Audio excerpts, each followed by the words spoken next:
Elas só têm um que prover, um que cura, um que responde. Eles estão levantando hoje, cada dia mais, bezerros de ouro e estão adorando, quando na realidade estão esquecendo de falar acerca de salvação.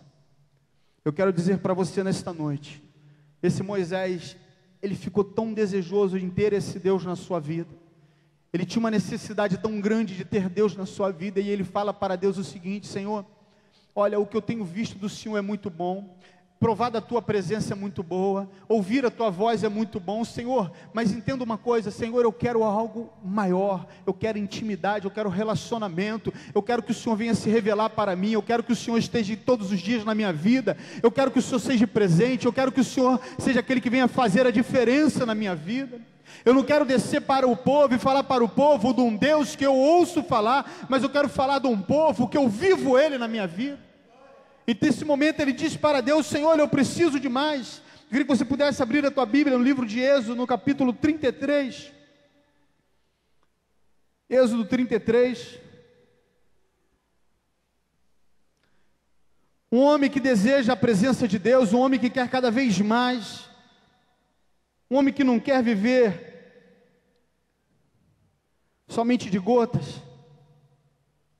Mas olha o que esse homem faz. 33, versículo 20, Êxodo 33.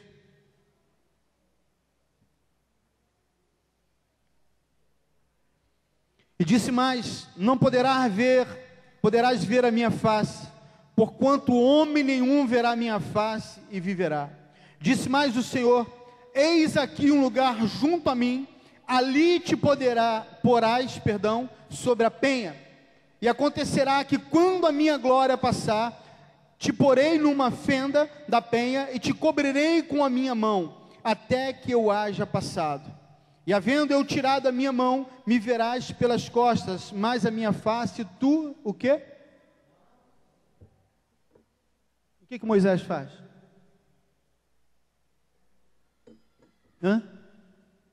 Ele vai para onde? Ele vai para onde Deus o envia.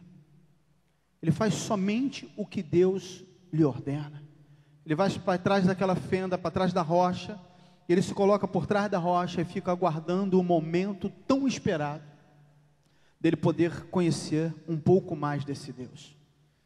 Amado, quantas pessoas que têm vindo à casa de Deus, à presença de Deus, talvez o pastor possa lembrar nesses 12 anos, quantas pessoas que entraram por essas portas em busca de uma solução, e que a solução veio, a resposta veio, a cura veio, a restituição veio, a restauração veio, e talvez essas pessoas hoje se encontram lá fora novamente no mundo, porque essas pessoas só precisavam de a solução para um problema. Elas não queriam relacionamento com Deus, não queriam intimidade com Deus, não queriam conhecer mais a Deus, mas queriam que uma solução viesse sobre as suas vidas. Mas eu amo essa passagem, porque nesse momento ali, o Senhor manda este homem para trás da rocha, porque aquela rocha simboliza o próprio Filho, simboliza Jesus, a rocha fendida, o seu Filho, o sacrifício do seu Filho.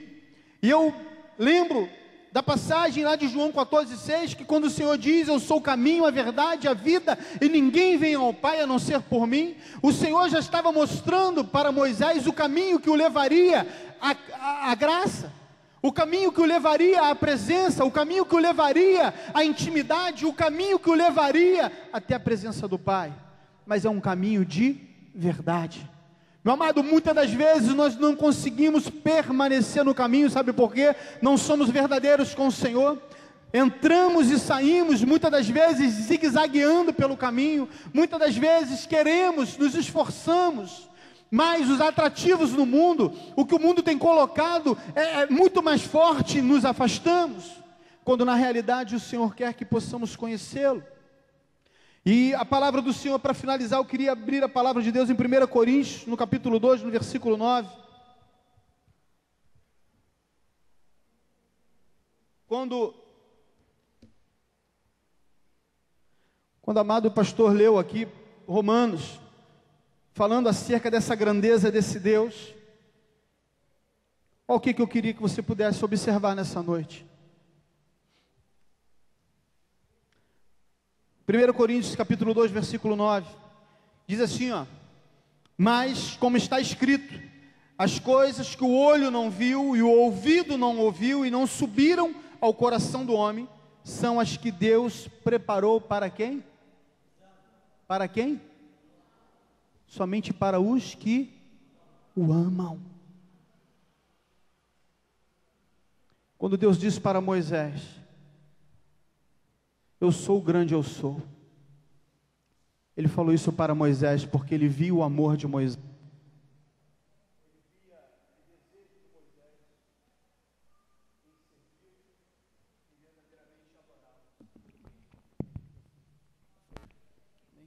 Glória a Deus. Deus começa a se revelar para um homem comum, porque nós vamos ver em Hebreus que esse homem é um homem comum, e que Deus chama pessoas, homens comuns, e faz algo de diferente na vida desses homens. A palavra de Deus diz para nós que aqueles que amam a Deus, aqueles que buscam viver uma vida de renúncia, uma vida de santidade, uma vida voltada para o Senhor, que essas pessoas vão ver o que o olho não viu, ou vão ouvir o que o ouvido ainda não ouviu, e coisas que ainda não subiu no coração do homem, mas que Deus tem para mostrar para aqueles que o amam. Você tem ideia do que Deus pode fazer na tua vida nessa noite? Talvez você tenha entrado nessa noite pedindo a Deus socorro. Talvez você tenha falado para Deus: Senhor, eu já não aguento mais viver da forma que eu tenho vivido. Talvez você tenha falado para Deus: Senhor, eu preciso de uma cura. Eu não aguento mais dormir e acordar sentindo dor. Talvez, Senhor, olha, eu não aguento mais viver da forma que eu tenho vivido dentro da minha casa, da forma que os meus filhos me tratam, da forma que está o relacionamento com o meu esposo, com a minha esposa. Talvez eu não aguento mais o meu local de trabalho. Talvez você tenha dito algo para Deus, mas eu quero dizer algo para você nesta noite. Esse Deus pode fazer todas essas coisas na tua vida, mas, meu amado, nada disso pode ser mais importante na tua vida do que realmente a presença do Senhor.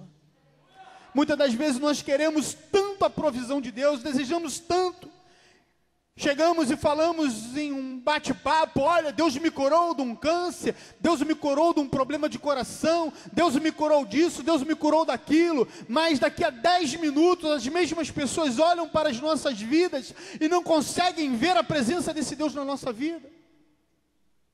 Testemunhamos do poder de Deus na nossa vida, falamos no que Deus pode fazer, mas as nossas vidas não confirmam que esse Deus é presente nas nossas vidas.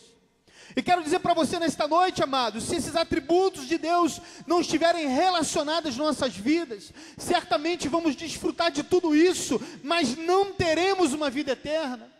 A palavra de Deus diz que o que leva o homem a ter uma vida eterna são os atributos relacionados a Deus, porque Deus é eterno, e se Ele mora em nós, se o Espírito Santo habita em nós, automaticamente nos tornamos eternos. Passamos da morte para uma vida eterna, porque servimos um Deus eterno, e esse Deus eterno habita em nós. É essa a diferença. A cura, ela não te dá direito à salvação. Uma restauração financeira, ela não diz para você que você vai ter uma vida eterna e vai morar e vai habitar com Deus. Nada disso confirma Deus na tua vida, a não ser a eternidade. A eternidade é através da presença do Espírito Santo de Deus em nós. Moisés diz para Deus: Senhor, eu quero intimidade, eu quero te ver, eu quero te contemplar. Senhor, chega de receber a Shekinah, não dizendo que a Shekinah de Deus não era importante, mas ele queria relacionamento com Deus. Não basta entrarmos na igreja e sentirmos calafrio, aleluia, Deus está aqui hoje. Não é isso. Deus quer que você sinta a sua presença a todo instante, aonde você for, ter a certeza de que Ele é na tua vida, porque as pessoas vão ver isso na tua vida. Quando o Espírito Santo de Deus está em nós, alguma coisa de diferente começa a acontecer nas nossas vidas, porque os atributos relacionados a Deus passam a habitar em nós. As pessoas te odeiam, mas você ama. As pessoas falam mal de você, mas você bendiz. As pessoas não usam de sinceridade, mas você continua fiel. E as pessoas falam assim: rapaz, como é que esse cara é diferente? Como é que essa mulher é diferente? Por que ele é diferente? Por que ela é diferente? Aí elas vão ver que realmente não somos nós que somos diferentes, mas existe um Deus que habita em nós e Ele faz a diferença. E muitas das vezes nós não queremos esse Deus. Queremos somente as dádivas de Deus, queremos a provisão, queremos a bênção de Deus, queremos que esse Deus estenda a mão para nós, assim como o povo de Israel. Moisés, olha só, o mar está aí, Moisés, e agora o que vai acontecer?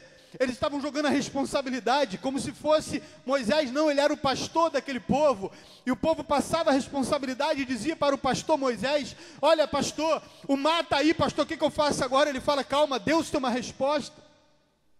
Quantas das vezes são assim, é assim que nós vivemos? Estamos vivendo uma vida sem compromisso com Deus, e quando as lutas se levantam, quando o problema se levanta, nós vamos até o pastor Moisés, vamos até o pastor Gelson, até o pastor Carlos, pastor Charles, vamos até os pastores e falamos: olha pastor, eu estou diante de um problema, diante de uma luta. Meu amado, porque falta intimidade com Deus. A palavra do Senhor diz que o véu se rasgou e que hoje nós temos acesso ao trono da graça. Temos liberdade, temos livre acesso até a presença do Pai, mas a palavra também diz que o que nos afasta da presença do trono da graça são os nossos pecados. Nós queremos viver uma vida promíscua e nós não queremos uma vida de compromisso com Deus. Para ter uma vida de compromisso com Deus, precisamos muitas das vezes renunciarmos à nossa natureza para recebermos a natureza de Deus. Não temos, não conseguimos, não fazemos.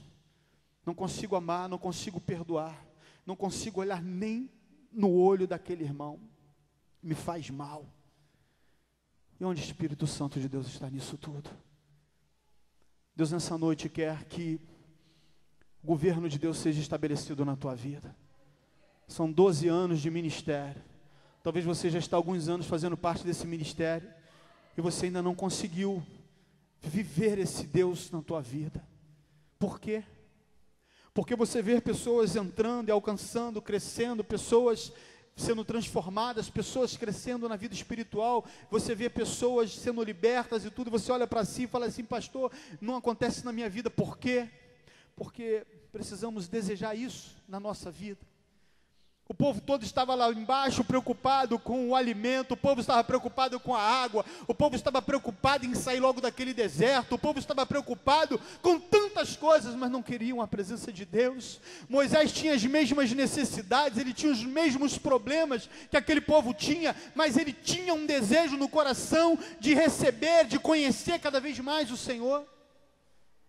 E ele subiu o monte, ia buscar a face de Deus, e diz a palavra que chega num momento que a glória de Deus, a presença de Deus era tão forte, e que aquele homem começa a receber mais de Deus, e que quando aquele homem retorna para o meio do seu povo, diz a palavra de Deus, que então a glória de Deus era tão forte na vida daquele homem, que aquele homem olhava para as pessoas não podiam olhar para ele, porque o brilho no rosto dele era forte demais.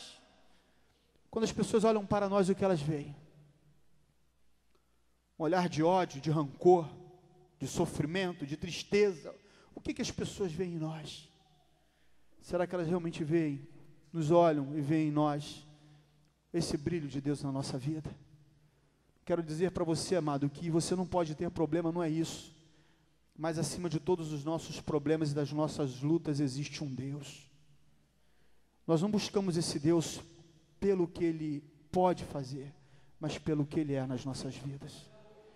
Quando nós começamos a buscar esse relacionamento com Deus, esse Deus começa a se manifestar nas nossas vidas de uma forma tão tremenda que nós não conseguimos entender o porquê perdemos tanto tempo sem realmente buscarmos esse relacionamento com Deus.